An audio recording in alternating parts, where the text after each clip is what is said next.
How many facts did the student answer today successfully? That's what we're looking at today. So we're going to go to Reflex Math.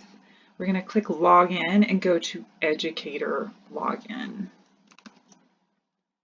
Then you're going to use your teacher username and password to get into Reflex. And then we want to look at the status of our students on Reflex. And so you will click on Reflex.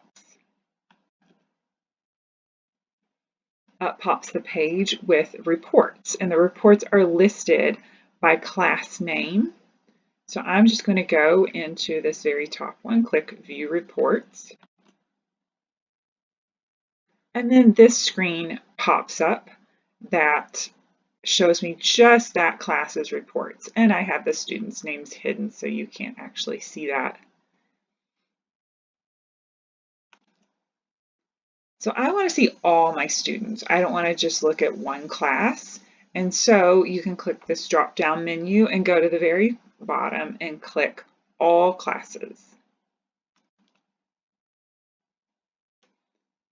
And then you'll see all the students that you have assigned to your classes in one place.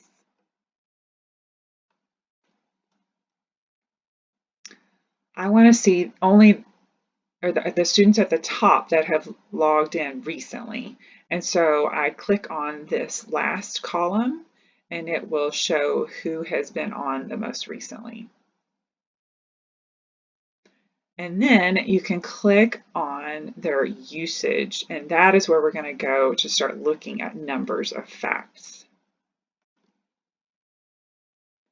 So this specific student pops up, and I can see, wow, this student was on for a total of 2 minutes, but it doesn't tell me if they did a single fact. You could have a student on for an hour, and they may have done 0 facts. So the important part is to look at how many facts they have solved.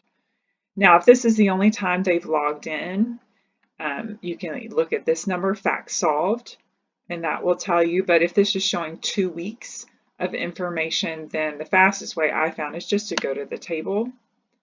So click on that link, and then whatever's at the very bottom will be the number of facts solved the last time they were logged in. Every once in a while, a student might log in twice that week or on 2 different counts, and I have to figure out how many that is. Most of the time, it is just they logged in once in the last 7 days, and then I can look at the very bottom number and record how many facts were solved. Now you can do a search to see the next student, or what I just do is I go back to my list of students. The only downside is when I go back to that list, so I click back a couple times. When I go back to that list, it's no longer sorted. So once again, I have to click on that last login, and then I'll go to my next student, and I'll be able to see their login and follow those exact same steps.